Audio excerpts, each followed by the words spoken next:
ಕ್ಷೇತ್ರಜ್ಞಂ ಚಾಪಿ ಮಾಂ ವಿದ್ಧಿ ಸರ್ವಕ್ಷೇತ್ರೇಷು ಭಾರತ ಕ್ಷೇತ್ರಜ್ಞಯೋರ್ಜ್ಞಾನಂ ಯತ್ತಜ್ಞಾನಂ ಮತಂ ಮಮ.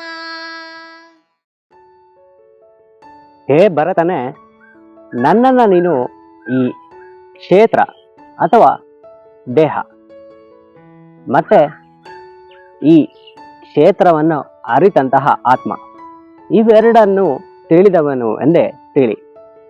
ಅಂದ್ರೆ ಈ ಸೃಷ್ಟಿಯಲ್ಲಿ ನಾರಾಯಣನ ಎಲ್ಲರೂ ಪರಮ ಆತ್ಮ ಅಂತ ಕರೀತಾರಲ್ಲ, ಅದಕ್ಕೆ ಅಂದ್ರೆ ಎಲ್ಲವನ್ನು, ಎಲ್ಲ ಆತ್ಮದ ಜ್ಞಾನವನ್ನು ಕೂಡ ಅರಿತಿರುವವರು ಅವರೇ ಅಂತ ಇಲ್ಲಿ ಭಗವಂತ ಹೇಳ್ತಾ ಇದ್ದಾರೆ. ಮತ್ತೆ ಈ ದೇಹ ಮತ್ತೆ ಆತ್ಮ ಈ ವಿಷಯವನ್ನ ತಿಳಿಯೋದೇ ಒಂದು ನಿಜವಾದ ಜ್ಞಾನ ಅಂತ ಹೇಳಿದ್ದಾರೆ.